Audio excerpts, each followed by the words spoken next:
अभी तक तो कोई फ़ोन आया नहीं और मुझे नहीं पता कि उनको पता ही नहीं पता कि मैं आ गई हूँ। बेबुनियादी बातें, अफ़वाहें, बेसलेस बातों पे मैं रिएक्ट नहीं करती हूँ। हाँ, पहना था क्योंकि फीलिंग्स मुझे लगता था और मुझे लगता था वो जेन्युइन है और एक इक्वेशन बन रहा था उन्होंने जो मुझे फ़ील कराया था, अरे मेरी चोरी पकड़ी गई टाइप्स। श्री वापस आए तो उनके 1-2 चीज़ों के सवालों के जवाब से मुझे थोड़ी क्लैरिटी मिली और मुझे लगा कि no, I will take it differently now when I am out and let's see how it goes. अगर आप आसमान पे थूकोगे तो थूक आप पे उड़ गिरेगा। आते वक्त वही सबसे ज़्यादा रोई हैं, वही मेरे लिए सबसे ज़्यादा लड़ी हैं और मैं सबसे ज़्यादा क्लोज उन्हीं की हूँ, मेरा सबसे ज़्यादा प्यार उन्हीं के लिए। हेलो एवरीवन, मैं हूँ सौंदर्या शर्मा और आप देख रहे हैं फिल्मी बीट। हेलो एवरीवन, मैं हूं सुरभि रन सिंह और आप सभी का वेलकम है फिल्मी बीट में।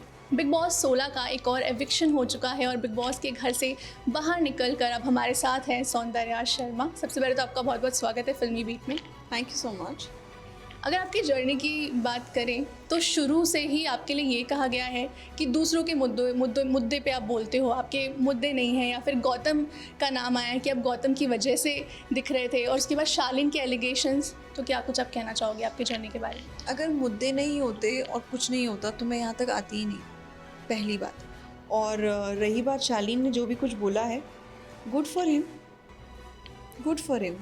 उनको सद्बुद्धि मिल जाएगी बाद में, तो बाहर आने के बाद तो उन्हें समझ आ ही जाएगा शायद।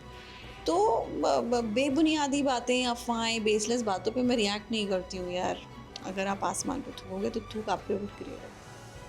बट हाल ही में हमने देखा कि घर में जो बहुत बड़ा झगड़ा हुआ, मुद्दा बना, शिव जो है वो भी एक तरीके से आपके अगेंस्ट बोलते हुए नजर आए। वहाँ पे प्रियंका भी उसमें शामिल थी, शालीन भी थे, तो उस पर हाँ, उस पर आप क्या कहना चाहोगे?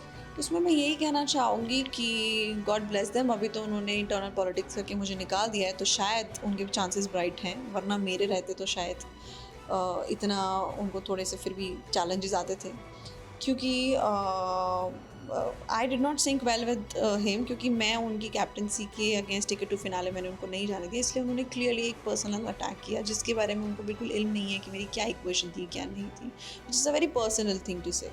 और आज का आप एपिसोड देखेंगे तो काफ़ी चीज़ें आपको क्लियर हो जाएंगी।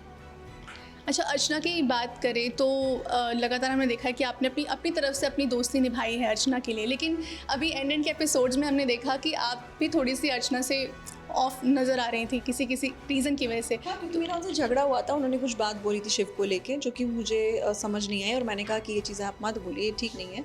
तो प्रॉब्लम ये है कि आप बोलते हैं तो लगता है कि इसके मुद्दे में क्यों बोल दिया, नहीं बोलें तो इसका कोई स्टैंड नहीं है, तो लोग तो वैसे भी कुछ ना कुछ बात बोलेंगे। तो मैंने उनको बोला कि अगर आपको नहीं समझ आ रहा है तो हम नहीं बात करते, और मेरे लिए तो बहुत आसान है दोस्ती करना। अगर दोस्ती कार्ड लोग अब उसको बोल दे रहे हैं तो चल रहा है, but I chose to not to talk to her, क्योंकि मेरे को नहीं दिखावा करना। अगर मैं अपसेट हूँ तो मैं अपसेट हूँ, झगड़ा है तो है, और आते वक्त वही सबसे ज़्यादा रोई हैं, वही मेरे लिए सबसे ज़्यादा लड़ी हैं और मैं सबसे ज़्यादा क्लोज उन्हीं की हूँ, मेरा सबसे ज़्यादा प्यार उन्हीं के लिए।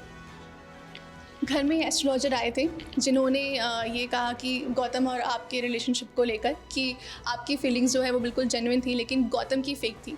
जब मैंने गौतम का इंटरव्यू किया था तो मैंने उनसे ये बात पूछा था, गौतम ने कहा कि वो वेट कर रहे हैं आपके बाहर आने का, और जब आप बाहर आएंगी तो उनको आपसे कई सारी बातें करनी है, बैठ के कई सारी बातें डिस्कस करनी है, क्योंकि बाहर आने के बाद उन्होंने कुछ चीज़ें देखी है। तो अगर वो आते हैं आपसे बात करने या फिर से प्रपोजल ऐसा कुछ होता है तो क्या क्या आप करने वाले, क्या आप जवाब देने वाले हो? क्या होता है, क्या होगा, that will start from the scratch, और अब देखते हैं कि क्या है। अभी तक तो कोई फ़ोन आया नहीं और मुझे नहीं पता कि उनको पता ही नहीं पता कि मैं आ गई हूँ, तो जब जो चीज़ अब होगी तब होगी। And he is a nice person, let's see how it goes. अभी मैं नहीं बोल सकती हूँ, बिकॉज मैं जितना समय उनके साथ थी उससे ज़्यादा समय अकेले मैं वहाँ से रह के आई हूँ, तो एक स्ट्रिंग आपका कई बार होता है, कई बार नहीं अटैच होता है। और यही बात शिव ने भी कही थी कि आप जो है पहले रिलेशनशिप आप दिखा रहे हैं और उसके बाद फिर आप भूल गए, लेकिन हमने देखा था कि आपने उनका लॉकेट भी पहन के रखा था और आप उन्हें मिस भी कर रही थी। तो उस शिव की उस एलिगेशन पे आप क्या कहना चाहोगे? वो एलिगेशन नहीं है, वो कन्वीनियंस का एक असैसिनेशन है, और वो उनकी कन्वीनियंस से उन्होंने उठाया था कि ऑडियंस को अंडरलाइन करके मैं बता दूँ, ये उनकी शुरुआत से आदत रही है, और ये चीज़ मैंने पकड़ ली थी और मैंने बोलना शुरू किया तो उसके अगेंस्ट हो गए कि अरे मेरी चोरी पकड़ी गई टाइप्स।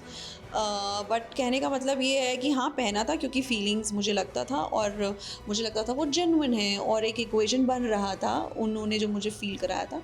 बट फिर मुझे सडनली कुछ चीज़ें फ़ील हो रही थी, महसूस मैं कर रही थी, और जिनको मैं वोकलाइज़ नहीं कर रही थी। बाद में मुझे वो महसूस हुई। फिर श्री वापस आए तो उनके 1-2 चीज़ों के सवालों के जवाब से मुझे थोड़ी क्लैरिटी मिली और मुझे लगा कि no, I will take it differently now when I am out and let's see how it goes. कि रीसेंट के एपिसोड की बात करें तो शालीन जो है वो कन्फेशन रूम में जाकर उन्होंने काफ़ी ज़्यादा बवाल मचाया है, सबके कॉन्ट्रैक्ट्स के बारे में उन्होंने बात की है, क्योंकि मे बी वो अकेले पड़ गए थे, कोई उनसे बात नहीं कर रहा था, फ्रस्ट्रेशन उन्हें निकालना था, ये चीज़ें साफ नज़र आ रही थी। आपको क्या लगता है घर में कैसा माहौल था उसके बाद में?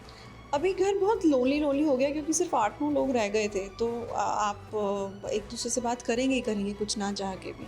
तो आई एम श्योर हो सकता है बिकॉज हम सब उस स्टेज से गुजरे हैं और ये जायज़ है, उनके केस में ज़्यादा जायज़ है जो उन्होंने अपने लिए सिचुएशन खुद क्रिएट की है। कि लास्टली किसे आप जीतते देखना चाहते हो? मैं तो मेरी दोस्त को जीतते हुए देखना चाहूँगी ना। मतलब आपको लगता है कि अर्चना विनर बनेंगी? अगर शिव भी हैं, प्रियंका यहाँ है, बाकी अब कोई भी जीते, बट मैं चाहूँगी कि अर्चना आ जाए क्योंकि वो सच्ची तो है कम से कम।